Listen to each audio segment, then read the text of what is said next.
नमस्कार साथियों, good morning. आपका द इनके स्टडी के यूट्यूब चैनल पर मैं नवीन कुमार एक बार फिर से स्वागत करता हूं। तो पेपर लीक पर 10 वर्ष सजा 1 करोड़ जुर्माना होगा। तो ये बहुत ही अच्छा कदम है और सराहनीय कदम है कि पेपर लीक करने वाले को 10 वर्ष की सजा होगी या फिर 1 करोड़ रुपए जुर्माना लगाया जाएगा। तो प्रतियोगी परीक्षा में धांधली रोकने को केंद्र ने लोकसभा में पेश किया विधेयक आज हो सकता है पारित। पेपर लीक या नकल में यदि कोई संस्थान शामिल होता है तो उससे वसूला जाएगा परीक्षा का पूरा खर्च। जी हाँ, बहुत सराहनीय कदम है। तो क्या न्यूज़ देख लेते हैं। उस समय दोस्तों, चैनल पे नए हैं तो एक लाइक जरूर कर दें। तो भर्ती सहित दूसरी किसी भी प्रतियोगी परीक्षा में गड़बड़ी अब बर्दाश्त नहीं होगी। केंद्र सरकार ने इसे सख्ती से कुचलने के लिए कड़ा फैसला लिया। इसके तहत परीक्षाओं से जुड़ी किसी भी तरह की गड़बड़ी में शामिल होने वाले को अब सख्त सजा मिलेगी, जिसमें अधिकतम 10 वर्ष की सजा और 1 करोड़ रुपए तक का जुर्माना शामिल है। यदि पेपर लीक व नकल सहित परीक्षा से जुड़ी गड़बड़ियों में संस्थान या परीक्षा कराने वाली एजेंसी शामिल पाई जाती है तो उससे उस परीक्षा का पूरा खर्च वसूला जाएगा। साथ ही उसकी संपत्ति भी जब्त की जा सकती है। परीक्षाओं से जुड़ी गड़बड़ियों और पेपर लीक की घटनाओं की सख्ती से रोकने के लिए केंद्रीय मंत्री जितेंद्र सिंह ने इससे जुड़ा विधेयक the public examinations prevention of unfair means bill 2024 Lok Sabha में पेश किया है।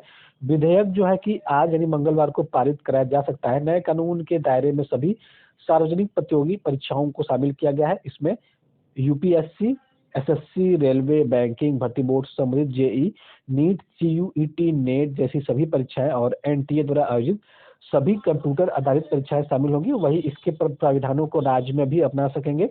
दूसरों के स्थान पर परीक्षा देने पर न्यूनतम 3 वर्ष की सजा मिलेगी।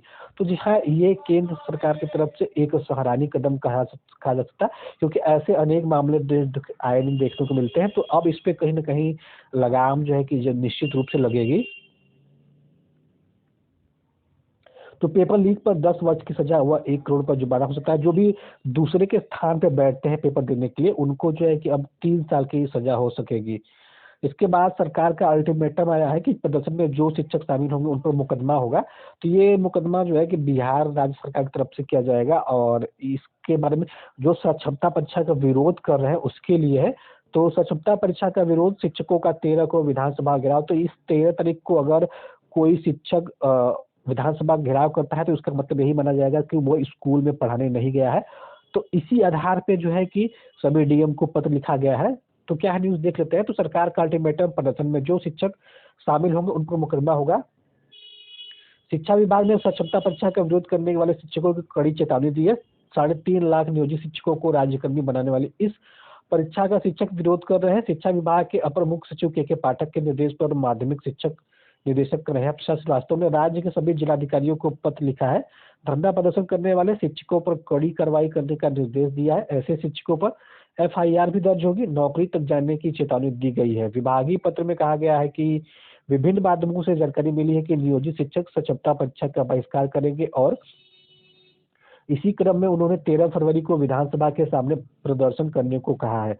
जिस दिन प्रदर्शन का ऐलान किया गया है उस दिन स्कूल खुला हुआ है। अगर शिक्षक स्कूल छोड़कर प्रदर्शन करते हैं तो ऐसे में स्पष्ट होगा कि उनके द्वारा शिक्षण कार्य में बाधा उत्पन्न किया जा रहा है।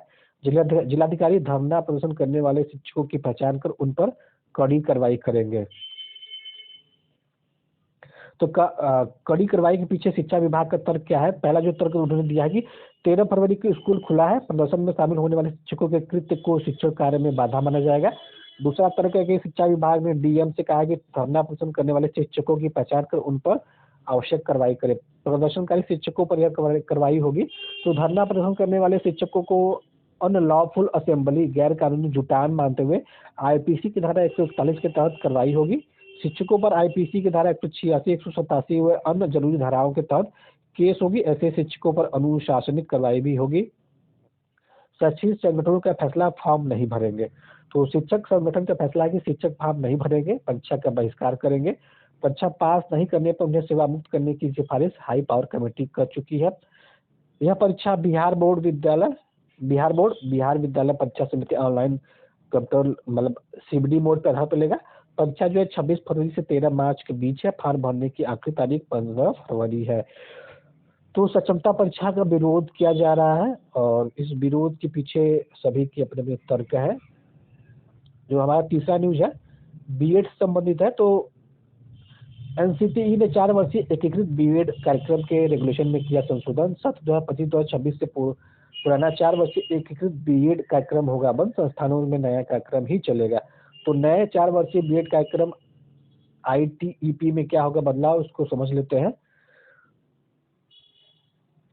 तो सत्र 2025-2026 में पुराना 4 वर्षीय एकीकृत बीएड कार्यक्रम बंद हो जाएगा और संस्थानों में नया कार्यक्रम ही चलेगा। राष्ट्रीय अध्यापक शिक्षा परिषद एनसीटी के द्वारा 4 वर्षीय बीएड एकीकृत बीए बीएड व बीएससी बीएड कार्यक्रम के 2014 रेगुलेशन में संशोधन किया गया है।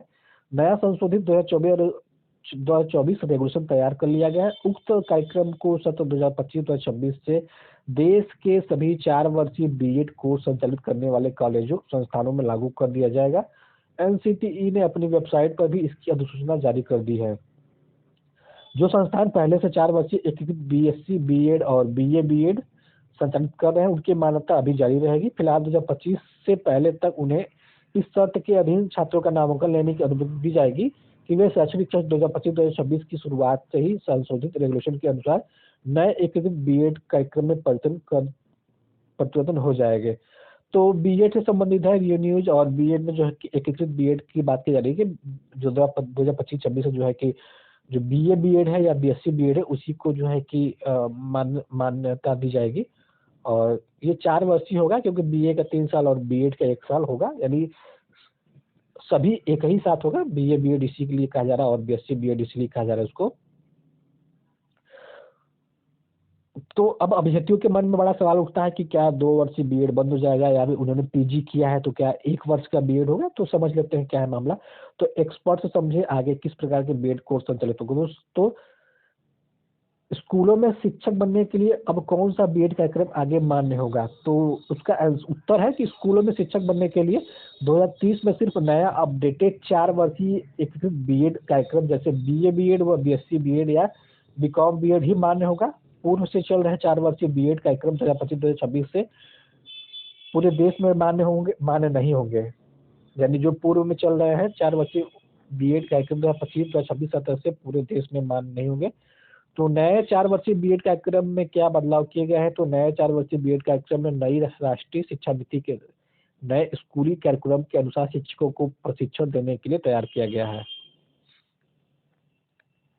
यह कब से लागू किया जाना है। तो एनसीटी के नई अधिसूचना के अनुसार इसे शैक्षणिक सत्र 2025-26 से सभी 4 वर्षीय बीएड कोर्स चलाने वाले संस्थानों को लागू करना होगा। इस सत्र से अन्य कॉलेज भी जो 4 वर्षीय बीएड कोर्स चलाना चाहते हैं उन्हें भी इसी अपडेटेड कार्यक्रम की मान्यता लेनी होगी। फिर है कि तो क्या 2 वर्षीय बीएड कोर्स बंद हो जाएंगे। तो अधिकतर सवाल अभ्यर्थियों के मन में यही है। तो नहीं, अभी 2 वर्षीय बीएड कोर्स को बंद करने को लेकर कोई सूचना नहीं है। 2 वर्षीय बीएड कोर्स भी चलेंगे लेकिन स्कूली शिक्षक बनने के लिए 4 वर्षीय एकीकृत बीएड कार्यक्रम करना ही अनिवार्य होगा। ऐसा नई शिक्षा नीति में स्पष्ट प्रावधान किया गया है। 2 वर्षीय बीएड कोर्स सिर्फ आगे उच्च शिक्षा जैसे एमए इन एजुकेशन और एमएड फिर पीएचडी आदि करने में काम आएगी। तो ये सारी बातें हैं जो बीएड से संबंधित है। तो अगर आपको न्यूज़ अच्छा लगा, पसंद आया तो जरूर से लाइक करें। चैनल पर नया तो सब्सक्राइब करें। मिलते हैं अगले वीडियो में। बने रहिए द इनके स्टडी के साथ। बहुत बहुत धन्यवाद।